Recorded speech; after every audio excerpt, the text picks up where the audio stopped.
Next one is the inner control rods. Correct. Third one is control rods. Control rods मध्ये बघू आपण. The energy produced in the reactor due to fission of nuclear fuel during chain reaction is so much that if it not controlled properly, the entire core and surrounding structure may melt and radioactive fission products may come out the reactor, thus making inhabitable. म्हणजे काय, आपण जी energy produce करतोय reactor मध्ये fission प्रोसेसने, correct, nuclear फ्युअलचं fission केल्यानंतर आपण जी reaction chain reaction होणार त्यापासून काय करतोय आपण एनर्जी प्रोड्यूस करतोय. जर ती एनर्जी आपण प्रॉपरली कंट्रोल केली नाही तर काय होणार आहे, जी इंटायर कोर असणार आहे म्हणजे रिएक्टर कोर, परत जे सराउंडिंग स्ट्रक्चर म्हणजे जे आजूबाजूचं जे स्ट्रक्चर असेल जे आपण शिल्डिंग वगैरे प्रोव्हाइड केलेलं आहे बरोबर, जे कॉन्क्रीट शिल्ड वगैरे जे प्रोव्हाइड केलंय ते काय करेल, डॅमेज करून टाकेल त्याला बरोबर. आणि ते स्ट्रक्चर डॅमेज झालं म्हणजे काय होणार, आपलं रेडिओ फिजन मटेरियल जे असणार आहे किंवा फिजन प्रोडक्ट जे असेल ते काय होईल, त्यातून बाहेर पडेल. बाहेर पडलं म्हणजे काय होणार, त्याचा ते हजार्डस असणार आहे, करेक्ट. त्यामुळे काय करतो आपण कंट्रोल रॉड्स यूज करतोय. This implies that we should have some means to control the power of reactor. This is done by means of control rods. Control rods जसं आपल्या बाईक मध्ये ब्रेक्स असतं, as like that control rods आपण use करतो, correct. Control rod काय करतोय, as a break म्हणून act करतोय आपण, म्हणजे जी रिएक्शन आहे तिला काय करायचं आपल्याला कंट्रोल करायचं आहे, त्यासाठी आपण यूज करतोय control rods. Control rods is in the cylindrical or sheet form are made up of boron or cadmium. तर म्हणजे काय, कोणत्या फॉर्म कंट्रोल रॉड जे ते कसे असतात, एकतर सिलेंड्रिकल फॉर्म मध्ये असतात, सिलेंड्रिकल मीन्स राऊंड शेप, आणि एकतर शीट फॉर्म मध्ये असतात. मेडअप मटेरियल कोणतं यूज केलेलं असतं त्यासाठी, तर फर्स्ट वन इज बोरॉन और second one is cadmium. These rods can be moved in and out of the holes in the reactor core assembly. Their insertion absorbs more neutrons and dams down the reaction, and their withdrawal absorbs less neutrons. Thus, power of reaction is controlled by shifting control rods, which may be done manually or automatic. म्हणजे आता control rods जे आहे ते control कसे करणार आहे, तर control rod जे आहे ते आपले काय असतात, मुव्हेबल असतात, म्हणजे इन अँड आउट मूव्ह होत असतात. ज्यावेळेस आपल्याला चेन रिएक्शन जी होते फिजन रिएक्शन त्याला आपल्याला कंट्रोल करायचं आहे, म्हणजे जे बरोबर, तर ती कंट्रोल करण्यासाठी आपण काय करतो, जे कंट्रोल रॉड्स आहे ते काय करतो आपण इन्सर्ट करतो मध्ये बरोबर, म्हणजे जे होल्स असतात रिएक्टर कोरला त्यातून आपण काय करतो, ते रॉड्स मूव्ह इन करतो, म्हणजे आतमध्ये इन करतो. त्यावेळेस काय होतं, मग ते इन्सर्ट केल्यामुळे काय होणार, ते ऍब्झॉर्ब मोर न्यूट्रॉन्स जे काय करतात ऍब्झॉर्ब करून घेतात, आणि त्यामुळे काय होतं रिएक्शन जी ती काय होते स्लो डाऊन होते, म्हणजे रिएक्शन रिएक्शन स्लो केली जाते. आणि ज्यावेळेस आपण कंट्रोल रॉड्स बाहेर काढतो किंवा मूव्ह आउट करतो त्यावेळेस काय होणार आहे, किंवा विड्रॉ करतो त्यातून, त्यावेळेस काय होतं, जे न्यूट्रॉन्स ऍब्झॉर्ब करणार आहे तो काय होतंय कमी होत आहे. त्यामुळे काय होतं, मग आपण कशी कंट्रोल करतो, इथे जी रिएक्शन आहे ती कंट्रोल करण्यासाठी आपण काय करतो, कंट्रोल रॉडची मूवमेंट करतो. तर ती मूवमेंट आपण एकतर मॅन्युअली करू शकतो किंवा ऑटोमॅटिकली करू शकतो. तर आता मूवमेंट केल्यामुळे कसा इफेक्ट होतो, तर ज्यावेळेस आपण इन करतो, जो कंट्रोल रॉड आहे तो आपण रिएक्टर मध्ये इन केलाय, तर त्यावेळेस काय होणार आहे, जो एरिया कंट्रोल रॉडचा जो एरिया ते होणार म्हणजे कॉन्टॅक्ट मध्ये येणार आहे न्यूट्रॉन्सच्या, तो काय होतो इन्क्रीज होतोय, करेक्ट. त्यामुळे काय होतंय, एरिया इन्क्रीज झाला म्हणजे काय होणार आहे, मोर न्यूट्रॉन्स ऍब्झॉर्ब करतोय. आणि ज्यावेळेस आपण मूव्ह आउट करतो, तो कंट्रोल रॉड ज्यावेळेस आपण बाहेर काढतो त्यावेळेस काय होतंय, बाहेर काढतो किंवा टोटली बाहेर नाही, बाहेर काढत नाही, तर त्याला काय करतो आपण अपवर्ड साईडला मूव्ह करतो. म्हणजे काय होणार आहे, लेस एरिया जो असणार आहे कंट्रोल रॉडचा तो काय होणार आहे कॉन्टॅक्ट मध्ये येणार आहे. मग लेस एरिया कॉन्टॅक्ट मध्ये आल्यामुळे काय होणार आहे, जे न्यूट्रॉन्स ऍब्झॉर्ब करणार आहे ते काय होणार आहे, कमी ऍब्झॉर्ब होणार आहे. त्यामुळे काय होत आहे, मग आपली चेन रिएक्शन आपण अशा प्रकारे कंट्रोल करू शकतो. Next one is reflector. The neutrons produced during the fission process will be partly absorbed by the fuel rods, moderator, coolant or structure material, etc. Neutrons left unabsorbed will try to leave the reactor core and never return to it, and will be lost. Such losses should be minimized. म्हणजे काय, आता neutron जे produce होत आहे ते काय होत आहे, काही म्हणजे फिजन प्रोसेस मध्ये जे न्यूट्रॉन्स प्रोड्यूस होत आहे ते काय होत आहे, एक तर फ्युअल रॉड्स मध्ये काही ऍब्झॉर्ब केले जातात, देन मॉडरेटर मध्ये काही ऍब्झॉर्ब होतात, नेक्स्ट वन इज कुलंट जे आहे कुलंट मध्ये पण ऍब्झॉर्ब होत आहे, आणि स्ट्रक्चरल मटेरियल म्हणजे साईडचं जे मटेरियल वगैरे असेल कॉन्क्रीटचं वगैरे त्यामध्ये पण काही ऍब्झॉर्ब होणार आहे. पण आता हे सगळे ऍब्झॉर्ब झाल्यानंतर सुद्धा काही न्यूट्रॉन्स रिमेनिंग असतात. ते रिमेनिंग न्यूट्रॉन्स काय करतात, रिएक्टर कोर जे आहे त्याला सोडून जाण्याचं म्हणजे लिव्ह करण्याचं ट्राय करतात. म्हणजे काय व्हायचं, त्यांना काय करायचं आता बाहेर पडायचंय, तर त्यासाठी काय करतात, मग ते काय करतात आणि ते बाहेर पडल्यानंतर परत रिटर्न येणार नाही, म्हणजे ते काय होणार आहे, आपलं लॉस होणार आहे. कारण की ते न्यूट्रॉन्स म्हणजे काय, आपले न्यूट्रॉन जेव्हा स्ट्राईक होणार तेव्हा आपली एनर्जी प्रोड्यूस होणार आहे. म्हणजे जर न्यूट्रॉन बाहेर पडले म्हणजे काय होतंय, आपली आपल्याला तेवढा लॉस होतोय, तर आपल्याला तो लॉस काय करायचा, मिनिमाइज करायचा आहे. तर तो मिनिमाइज करण्यासाठी आपण काय करतो, रिफ्लेक्टर यूज करतो. It is done by surrounding the reactor core by a material called reflector which will send the neutrons back into the core. म्हणजे आपण काय करतोय, कोरला काय केलेलं असतं, रिएक्टर कोर जे त्याच्या इनसाइडला आपण काय करतो, रिफ्लेक्टरचं शिल्डिंग प्रोव्हाइड केलेलं असतं. त्यामुळे काय होतंय, जे न्यूट्रॉन्स बाहेर जाण्याचा ट्राय करताय ते काय होतात, त्यावर स्ट्राईक होतात आणि ते काय होतात, रिटर्न काय होतात, न्यूट्रॉन्स सेंड केले जातात कोर मध्ये. त्यामुळे काय होतं, ते आपलं जे वेस्ट होणार आहे किंवा लॉस होणार आहे तो काय होतो, मिनिमाइज केला जातो. The return neutrons can then cause more fission and improve the neutron economy of the reactor. म्हणजे काय होतं, आता न्यूट्रॉन्स रिटर्न आलेले म्हणजे काय झालं, आता आपले ते न्यूट्रॉन्स आपल्याला परत फिजन रिएक्शन साठी काय झाले, अवेलेबल झाले. आणि त्यामुळे काय होतंय, न्यूट्रॉन इकॉनॉमी काय होतंय, इन्क्रीज होते. न्यूट्रॉनची जी क्वांटिटी आहे ती काय होणार आहे, इन्क्रीज होणार आहे. म्हणजे न्यूट्रॉन जे प्रेझेंट आहे आपल्या सिस्टीम मध्ये ते काय होतात, इन्क्रीज होत आहेत. त्यामुळे काय होतं, फ्युजन रिएक्शन इन्क्रीज होते, त्यामुळे आपल्याला मोर एनर्जी भेटते तिथे. आणि मग त्यासाठी मटेरियल कोणतं यूज केलंय, तर generally the reflector is made up of graphite और बेरिलियम. तर रिफ्लेक्टर साठी आपण कोणतं मटेरियल यूज करतो, तर ग्राफाइट और बेरिलियम हे दोन मटेरियल मोस्टली यूज करतो आपण. Next one is reactor vessel. It is a strong walled container housing the core of power of the power reactor. It contains moderator, reflector, thermal shielding and control rods.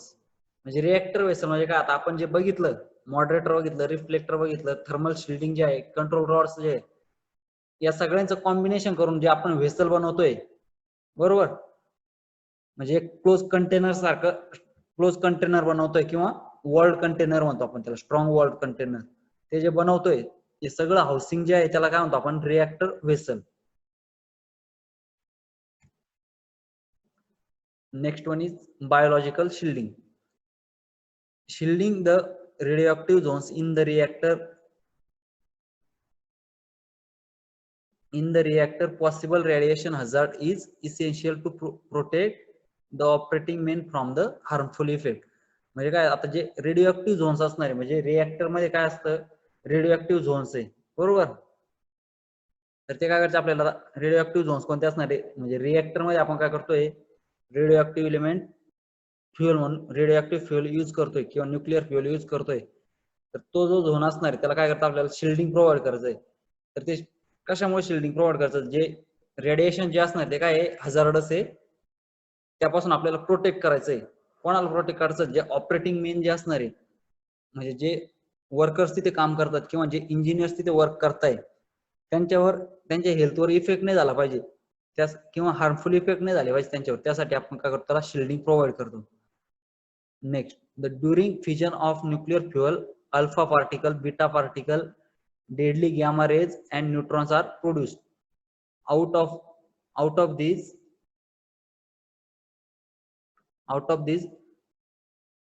neutrons and gamma rays are main significance. म्हणजे काय, आता इथे produce काय होतं, fission reaction ज्यावेळेस होतं तेव्हा कोणते alpha, gamma, beta raise produce होतात, सोबतच काय होतं, न्यूट्रॉन्स पण प्रोड्यूस होतात. आता तुम्ही प्रत्येकाने ऐकलेलं असेल अल्फा, बीटा अँड गॅमा, बरोबर. आणि सोबतच काय होतं, त्यासोबत मग त्यातून काय होतं, न्यूट्रॉन आणि गॅमा रेज जे ते काय मोस्ट हजार्डस आहे, बरोबर. Protection must be provided against them. आता त्यापासून आपल्याला प्रोटेक्ट करायचं, त्यासाठी आपण काय केलंय, thick layer of lead or concrete are provided around the reactor for stopping the gamma rays. म्हणजे काय करायचं आपल्याला गॅमा रेज आणि न्यूट्रॉन्स पासून काय करायचंय शिल्डिंग प्रोव्हाइड करायचं किंवा प्रोटेक्शन प्रोव्हाइड करायचंय. त्यासाठी आपण काय यूज केलं तर थिक लेअर ऑफ लेड, म्हणजे लेड म्हणजे काय शिसे, बरोबर.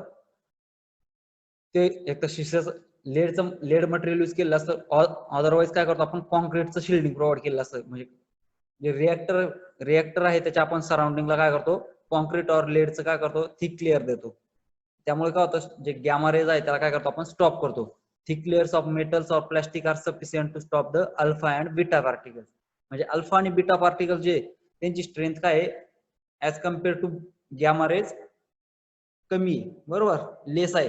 त्यामुळे काय होतंय आपण जी एकतर मेटलची किंवा प्लास्टिकची जरी शिल्ड प्रोव्हाइड केली तरी आपण काय करणार आहे अल्फा आणि बीटा रेजला काय करू शकतो स्टॉप करू शकतो.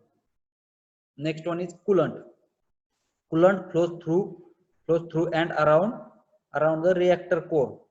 It is used to transfer the large amount of heat produced in the reactor due to fission of the nuclear fuel during chain reaction. म्हणजे कूलंट म्हणजे काय आपण जे वॉटर यूज करतोय ते आपण कुठे यूज करतोय रिएक्टर कोर जे आहे त्याच्या सराउंडिंगला यूज करतो, करेक्ट. रिएक्टर कोरच्या सराउंडिंगला यूज करतो. तर कशासाठी जे transfer it is use to transfer the large amount of heat produce in the reactor.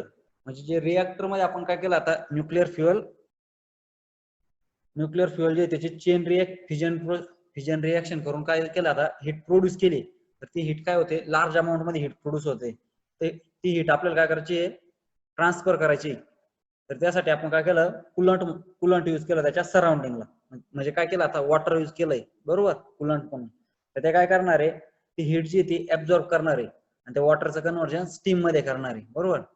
The coolant either transfers its heat to another medium or if the coolant used is water, it takes up the heat and gets converted into steam in the reactor which is directly sent to the turbine. म्हणजे आता काय जर आपण water use केलं तर आपण त्याला directly काय करतो स्टीम मध्ये कन्वर्ट करतो. पण वॉटरच्या ऐवजी आपण अदर मीडियम यूज जर केलं म्हणजे आपल्याला काय करायचं इनडायरेक्टली हीट ट्रान्सफर करायची तर आपण अदर मटेरियल यूज करतो, त्या मटेरियलला हीट देतो आणि त्या हीटचा यूज करून आपण काय करतो नंतर वॉटरचा कन्वर्जन स्टीम मध्ये करत असतो. तर मग आयदर जर आपण वॉटर यूज केलं तर आपण काय करणार आहे स्टीम मध्ये कन्वर्ट करतोय, करेक्ट. आणि नेक्स्ट जर अदर मटेरियल यूज केलं तर आपण काय करतो त्याला त्या मटेरियलला हीट करतो. जर स्टीम मध्ये कन्वर्ट केलं तर आपण ती स्टीम डायरेक्टली ट्रान्सफर करतो टर्बाइनला. Coolant use should be stable under thermal condition. म्हणजे कूलंट जे यूज करतोय आपल्याला ते काय पाहिजे स्टेबल पाहिजे थर्मल कंडिशन मध्ये. Next one is it should have low melting point and high boiling point. म्हणजे काय मेल्टिंग पॉइंट काय पाहिजे एकतर कमी पाहिजे पण बॉइलिंग पॉइंट काय पाहिजे हाय बॉइलिंग पॉइंट पाहिजे. It should not corrode the material with which it comes into contact. म्हणजे काय आता जे कॉन्टॅक्ट मध्ये येणार आहे मटेरियलच्या कॉन्टॅक्ट मध्ये आल्यामुळे काय होणार आहे म्हणजे करोजन वगैरे होतं इफेक्ट, बरोबर. म्हणजे सॉल्टी कंटेंट वगैरे जर जास्त असेल तर ते काय होतं करोजन होत असतं एलिमेंटचं. तर ते करोजन अवॉइड करण्यासाठी आपण काय करतो काय पाहिजे म्हणजे जे कूलंट यूज करणार ते आपलं काय पाहिजे एकतर प्युअर फॉर्म मध्ये पाहिजे. म्हणजे त्यामध्ये करोजिव्ह एलिमेंट म्हणजे सॉल्टी पार्टिकल्स वगैरे जे आहे ते काय पाहिजे कमी पाहिजे किंवा नसलेच पाहिजे, बरोबर. Next one is the coolant should have high heat transfer coefficient. म्हणजे हीट ट्रान्सफर कोएफिशियंट जो असणार आहे तो काय पाहिजे हाय पाहिजे. म्हणजे त्याने कूलंट काय कसं पाहिजे तर जी हीट ट्रान्सफर करायची आपल्याला म्हणजे हीट ऍब्झॉर्ब करायची आहे, बरोबर, रिएक्टर मधून ती काय केली पाहिजे हाय हीट त्याने ट्रान्सफर केली पाहिजे. त्यामुळे काय पाहिजे हीट ट्रान्सफर कोएफिशियंट काय पाहिजे जास्त पाहिजे. Next one is the radioactivity induced in coolant by the neutron bombardment should be nil. म्हणजे काय पाहिजे जे आपण कूलंट यूज करतोय तर रिएक्टरच्या सराउंडिंगला असल्यामुळे काय होणार आहे जे रिएक्टर मधून कधी काय होतं मग जे न्यूट्रॉन्स बाहेर पडणार आहे ते काय होऊ शकतात जे कूलंट यूज करतोय त्याच्यासोबत कंबाईन होऊ शकतात किंवा त्यामध्ये मिक्स होऊ शकतात. तर मग कूलंट असं पाहिजे की त्यामध्ये ते न्यूट्रॉन जे ते मिक्स नाही झाले पाहिजे. म्हणजे न्यूट्रॉन बॉम्बार्डमेंट जे होईल ते काय पाहिजे नील पाहिजे म्हणजे न्यूट्रॉन बॉम्बार्डमेंट झाली नाही पाहिजे. Next one is the various fluids used as a coolant are water, water मध्ये दोन टाईपचे वॉटर, एक light water or heavy water. Next one is gas. Gas मध्ये air, CO2 means carbon dioxide. Next one is hydrogen, then helium. And liquid metals such as sodium or mixture of sodium and potassium and inorganic and organic fluids. तर यामध्ये काय करतो आपण, light water म्हणजे आपलं normal water, heavy water म्हणजे H2O, जसं आपलं वॉटरचं फॉर्म्युला आहे तसं H3O जे असतं त्याला म्हणतो आपण हेवी वॉटर. देन गॅसमध्ये काय, एअर, कार्बन डायऑक्साइड, हायड्रोजन आणि हेलियम हे 4 प्रकारचे गॅस यूज करतो. आणि लिक्विड मेटल्स मध्ये काय असतं, सोडियम जे त्याला लिक्विड फॉर्म मध्ये लिक्विड फॉर्म मधलं जे सोडियम आहे त्याला आपण यूज करतो, किंवा मिक्सचर यूज करतो आपण सोडियम अँड पोटॅशियम. सोडियम पोटॅशियमचं जे मिक्सचर आहे त्याला आपण डिनोट करतो NaK नाही, Na आणि पुढे K.